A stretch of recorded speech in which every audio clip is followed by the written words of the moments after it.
Alright guys, welcome.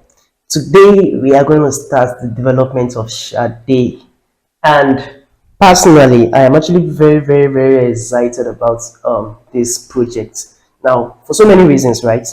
Number one is an opportunity for me to teach you guys embedded systems, IoT, Python all at the same time. And also I'm excited because of February was the last time I actually did a hardware project, right? But since February, I've just been doing AI software development, just purely software, right? So this is like the first time in a long time I'm actually getting my hands dirty with hardware, which is a very good thing for me. I love it. I really enjoy doing hardware. Yeah. So without further ado, let's get into the business for today. Like I said, this is going to be unscripted. So please, I apologize for any shaky experience you might have during this tutorial or during this video. Anyway, so let's get to what we came here for today. So now let's define our goals. That is very important when you're working on projects. You need to define your goals. Now we know that SHA-DE is a smart home assistance and digital ecosystem, but what are the main features we are trying to achieve, or at least achieve for a start? Now, there are three main features. One is that SHA-DE is going to give me the ability to control my home appliances, the devices in my house, my gas cooker, my TV, everything in my house from one single web interface. So the idea is that I'm going to have a 7-inch touch display somewhere in the corner of my house where I can access a web page that allows me to control everything in my house, my fan, my bulb, everything. That's the first feature of SHA-DE. Now the second feature that SHA-DE is going to have is voice command, voice control. I want to be able to say, I want to stand beside the tab or anywhere in my house and say, SHA-DE, turn on my TV and go to Netflix, and SHA-DE is going to do that for me. SHA-DE, turn off my fan. SHA-DE, can you turn on my studio lights? Stuff like that. That's the second feature. Now the third feature I want to have in SHA-DE is a AI-powered automation feature. AI-powered automation, meaning that SHA-DE can do some certain things on her own, even without me commanding her, depending on some certain situation. For instance, now, if I sit down on my couch in my sitting room or my sofa in my sitting room, automatically the TV comes up and then starts playing my favorite movie, something like that. So that can work with posture recognition and face recognition. So once SHA-DE sees I'm sitting down in front of the TV and she recognizes that I'm in a good mood and I'm alone, she can play my favorite show on Netflix. Or if I'm around with a visitor, then SHA-DE can pick something random. So those are some kind of AI features that allow SHA-DE to make decisions, right? These are the three main features. And like I said, I won't do this thing from scratch.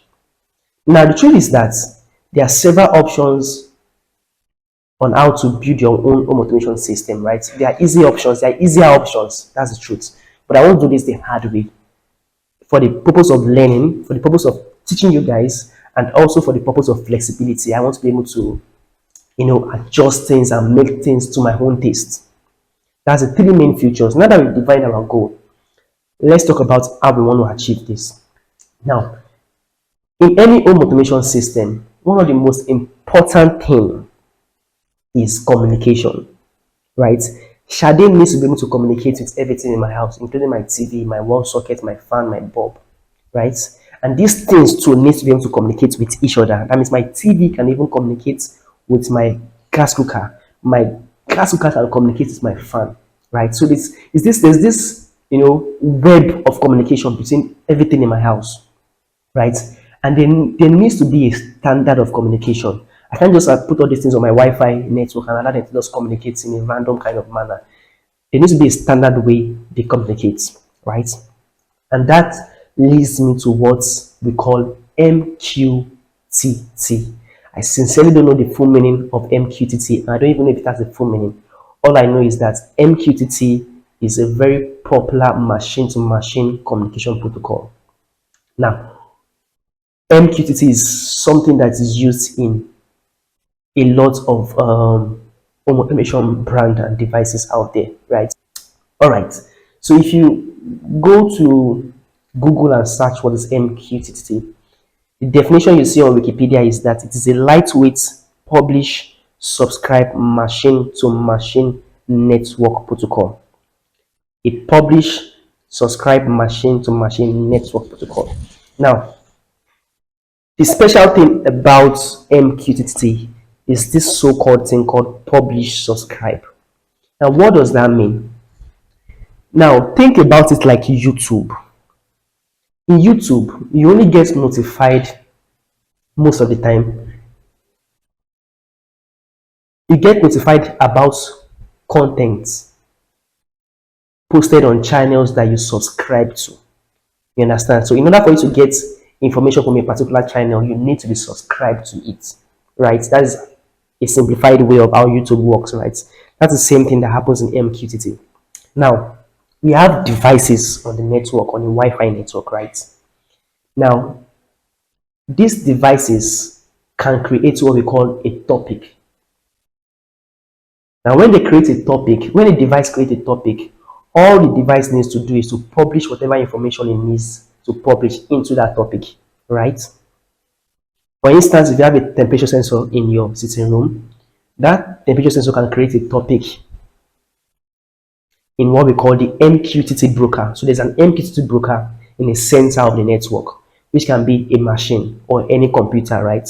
One computer has to be in the network that does the work of the MQTT broker. So let me show you guys an image. So if you check this image here, we have at the center of this network here, we have something called the MQTT broker, right? And that is a computer. It could be on the cloud, it could be hosted locally. So we have devices connected to this broker, as you can see here. In this picture, you have things like transportation and logistics, we have healthcare, medical, blah, blah, blah. But in my own case, I'm going to have things like my TV, sensors, my fan, my castle card connected to the broker, right? Now, going back to the idea of publishing and subscribing. So, one of the device can create a topic in this MQTT broker.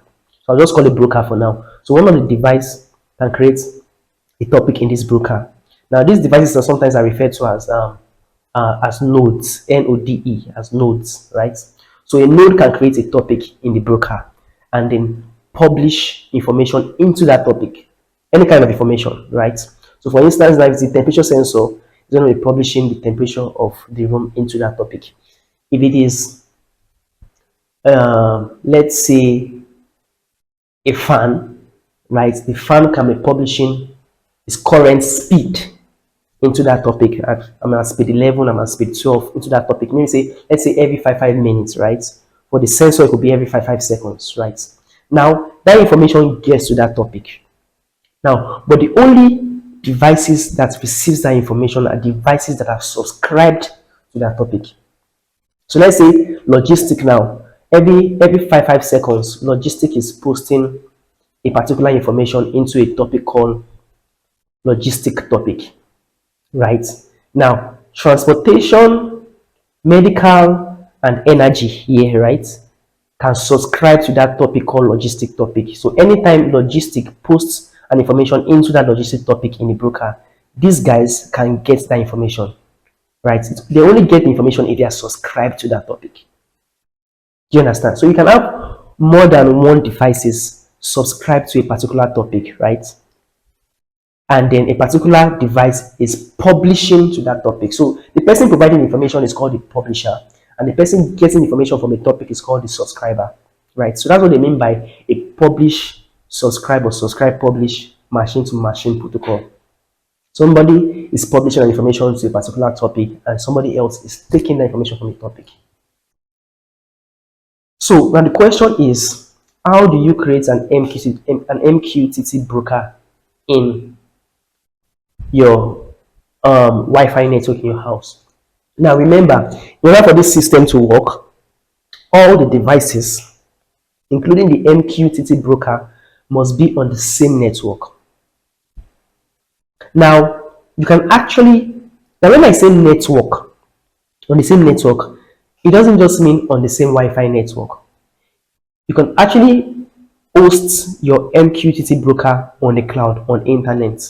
And anybody connected to the internet can actually publish or subscribe to topics in your MQTT broker. But in this case, for now, I am not doing an home automation system that works with the internet. I'm doing an home automation system that just works within the house. For now, later in the future, we'll probably do something like that. But it's also good for security purpose. I don't want somebody, outside my house that has internet to be able to control or talk to devices in my house. You understand? So for now, I'm going to do a local area kind of MQTT broker, right? So I'm going to install this MQTT broker in one of the computers in my house that is connected to my Wi-Fi network. So any device on that Wi-Fi network can communicate through that broker. Now, there are several ways to go about this. Actually, the final goal is that this MQTT broker is going to be installed on a Raspberry Pi. That Raspberry Pi is going to be somewhere in my house, connected to my network. So, for those of you who don't know what a Raspberry Pi is, a Raspberry Pi is just a very small single board computer. So, you can also install the MQTT broker on your laptop or any computer. So, right now, I don't have a Raspberry Pi right now with me at the moment. So I currently have my MQTT broker installed in this machine behind me. So I have a Linux laptop, as you guys can see. On that Linux laptop, I have my MQTT broker running. And because that laptop is connected to my Wi-Fi network, any device that connects to my Wi-Fi network can communicate through this broker. They can subscribe to a topic, they can publish a topic on the MQTT broker. So how do you install it? You can just download something called Mosquito MQTT. Now that's a very, very funny name, I know, Mosquito, but it is what it is. So there's something called Mosquito MQTT. So just type download Mosquito MQTT.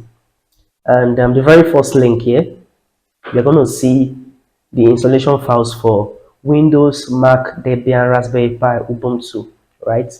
So for Windows, just click on your corresponding version here. For Mac, just type this command in your terminal. For Linux, type this command in your terminal. And yeah. So I'm going to drop the link for this to this page on the description section of this video, so you guys can download Mosquito MQTT on your system and install it. Now, I won't be going through the installation procedure. However, I also drop a link. I'm going to drop this link here that shows you how to install MQTT on Windows. And also, I'm going to drop all the links that are necessary for you to install this broker on your system.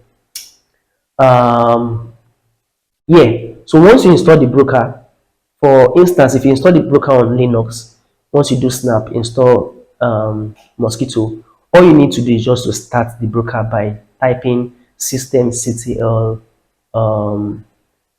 start Mosquito. That's for Linux. I don't know about Windows. I've not actually installed Mosquito on Windows before, so I don't know about the process on how to install it. Okay.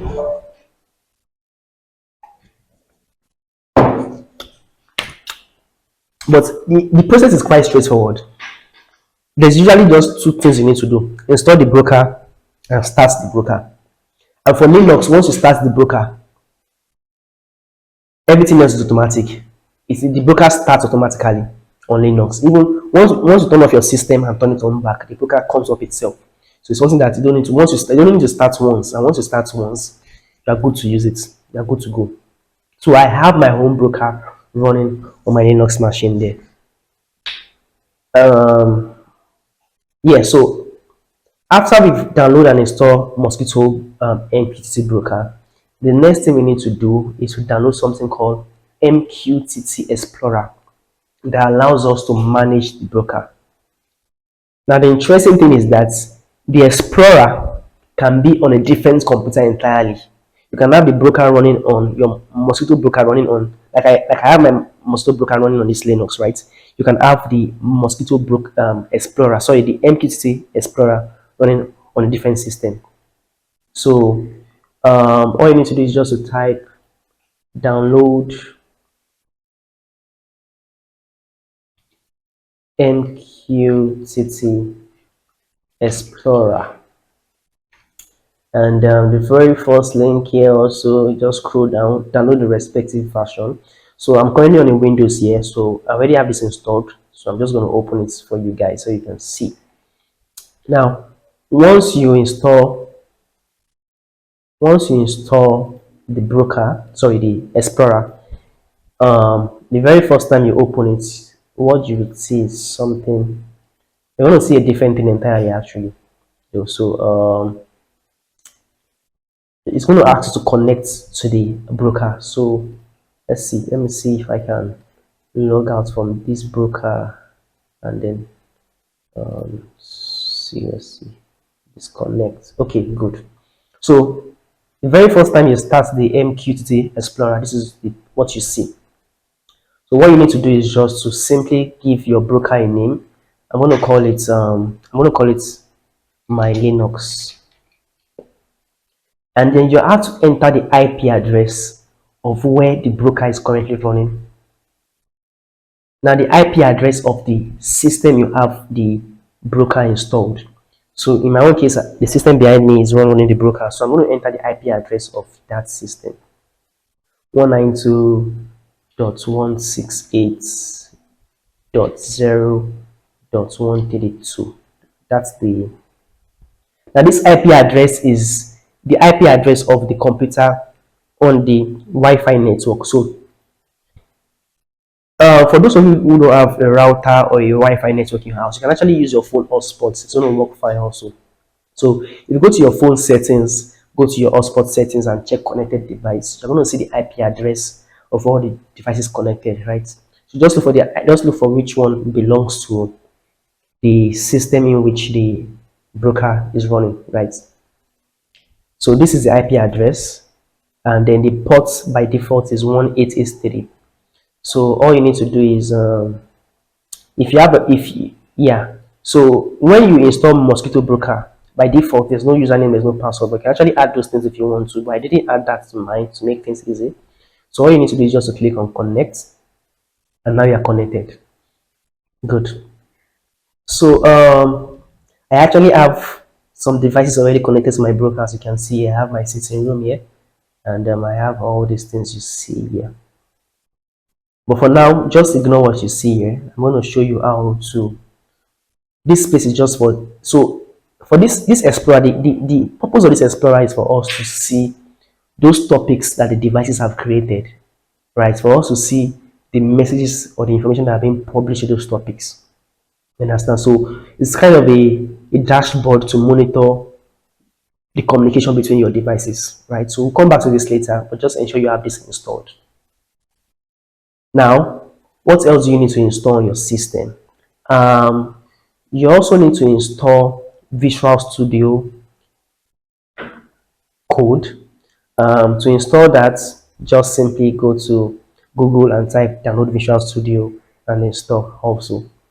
And you can actually use any other IDE, actually any IDE that supports Python is fine, but I think I prefer Visual Studio and I recommend Visual Studio. You can use PyCharm, you can use any other IDE. So the other thing you want to install again is another IDE called Tony. So just go to Google again and then just type download Tony, and Tony is also a Python IDE, but this Tony is the IDE we are going to use to program our microcontroller. Remember I told you that for me to be able to control my devices via Wi-Fi, I need to modify my devices and put a Wi-Fi chip inside of them somehow. I need to add a Wi-Fi chip to my wall sockets, my lamp holders and the rest, right? And in order for me to program that Wi-Fi chip or that Wi-Fi microcontroller, I need this Tony IDE. We'll get to that shortly. I'm going to explain this later, very soon. But for now, just download the Windows version if you're using a Windows, the Mac version if you're using a Mac, and the Linux version. So there are versions. So the interesting thing about all these softwares I've been using so far: Tony, Visual Studio, Mosquito, MQTT Broker, and then MQTT Explorer. They all have versions for either Windows, Linux, or Mac. So that's why I chose some of these things. So download this Tony ID, and then that is the last thing we need to download, and we can start developing SHA-DE. So just to recap, we have Tony installed. Tony is an IDE we're going to use to program our microcontroller.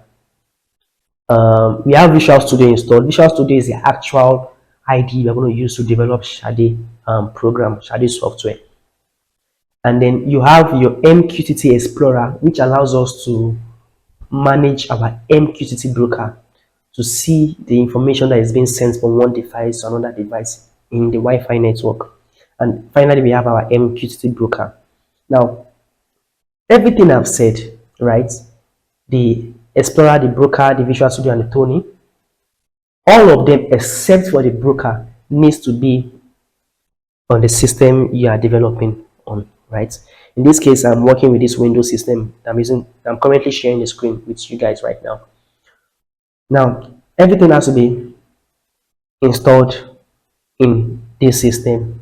But for the broker can be installed anywhere. I can decide to install the broker on this system or any other system, as long as that system is also connected to the Wi-Fi network that I want to use for the devices to connect. So I hope that makes sense. That makes sense.